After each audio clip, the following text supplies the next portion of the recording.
আসসালামু দর্শক, welcome to night story 11 YouTube চ্যানেলটিতে। আজকে আমরা আপনাদের মধ্যে যে ঘটনাটা শেয়ার করবো, ঘটনাটা আসলে পার্ট 2 আজকে শেয়ার করবো। সেটা হচ্ছে যে রিক্সার ভিতরে ভূতেরটা ঘটনা কালকে আমরা শেয়ার করেছিলাম, সেই ঘটনাটা ছিল পার্ট 1। তো আজকে আপনাদের মাঝে পার্ট 2টা আমরা শেয়ার করবো। তো যারা পার্ট 1টা দেখেন নাই তারা অবশ্যই পার্ট 1টা দেখতে পারেন। আমাদের ইউটিউব চ্যানেলে পার্ট 1টা দেওয়া আছে, আগের লাস্ট ভিডিও আর কি। তো আজকে আমরা সেটার সেকেন্ড পার্টটা হচ্ছে বলবো। সেকেন্ড পার্ট বলতে আজকে পার্টটা খুবই ছোটো, ওটার মতো এরকম বড় না। আজকে পার্টটা ছোটো। আজকের পার্টটা আসলে তার মানে ওদিন রাত্রে সে ঘুমিয়ে বাড়িতে আক্রান্ত হওয়ার পর বাড়িতে যে ঘুমিয়েছিল, তো আজকে সকালে কী হয়েছে তা তা সে জানবে আজকে, এবং এই ঘটনা আর কি। তো চলুন বেশি কথা না বলে আমরা পার্ট 2টা শুরু করে দিই। যেগুলো লেখা আছে রিক্সা বের করছি গতকাল রাতে বাড়ি যাওয়ার পর আর কি। পরে আচ্ছা, এখন আমরা শুরু করছি ঘটনাটা। আর হ্যাঁ, আপনারা যারা ঘটনা পাঠাতে চান তারা অবশ্যই আমাদের ফেসবুক পেজে লিঙ্ক দেওয়া আছে, ইউটিউব চ্যানেলে সেই ইনবক্সে যে ফেসবুক পেজে কি ইনবক্স করবেন আমাদের আপনার ঘটনা, এবং আপনি প্লিজ দয়া করে কমেন্ট সেকশনে জানাবেন যে আপনি ঘটনা পাঠিয়েছেন। কারণ অনেক সময় আমাদের ফেসবুক পেজে মেসেজ আসে না, বাট আমরা দেখি না। তো এরকম আপনি কমেন্ট করলে আমরা বুঝবো যে আপনি ঘটনা পাঠিয়েছেন। চলুন বিষয়টা আমরা শুরু করে দিই পরের পার্টটা, পার্ট 2। পরের দিন একটু বেলা করে ঘুম ভাঙলো। গত রাতের কথা মনে পড়লো। দিনের আলো সব কিছু মনে হলো মিথ্যা। ভেদ খামোকায় ভয় পেয়েছিলাম নিশ্চয়ই। সত্যি কি কাল ভাড়াটা 3বার পার হয়েছে? এত কি সম্ভব? দিনের আলোয় অবাস্তব মনে হচ্ছে সব। ভাবতে ভাবতে বাড়ি ছেড়ে রাস্তার কাছে দাঁড়ালাম। রাতে কাউকে কিছু জানাইনি, খামোকা ভয় দেখিয়ে লাভ নেই।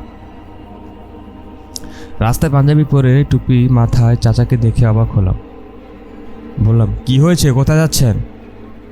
চাচা বলতেছে যে, আর বলো না, গতকাল রাতে ওই পাড়ার মোতালেব মারা গেছে, ওর বাড়ি যাচ্ছি। কথাটা শোনার সাথে সাথে প্রচণ্ড একটা ভয় ঘিরে ধরলো আমাকে। মোতালেব কি রিক্সা চালাতো? আমি ভয় পেয়ে জিজ্ঞাসা করলাম। চাচা বলতেছিল, আরে না, রিক্সা চালাবে কেন, জুয়া খেললেই কুল পায় না, আবার রিক্সা চালাইবে। আমি বললাম, তাই নাকি? একটা পাষাণ পাথর নেমে গেল আমার মাছ থেকে। সরি বিদেশ আসছিল কয়েক বছর, কিছু কাঁচা টাকা পয়সা নিয়ে আসছে, তাই জুয়া কিল্লা উড়ায় এখন।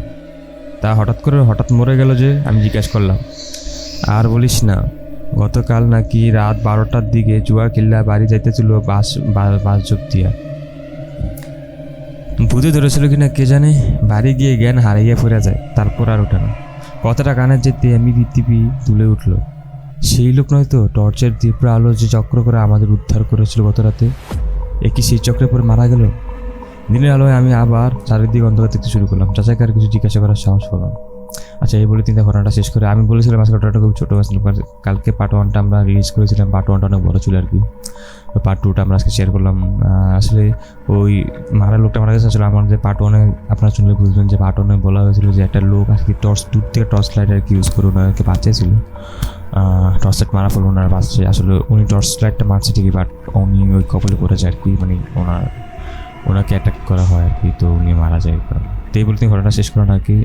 ঘটনা খুব ইন্টারেস্টিং। আপনার কাছে এরকম কোনো ঘটনা থাকলে আপনি আমাদের কাছে পাঠাতে পারেন আমাদের ফেসবুক পেজের লিঙ্কে।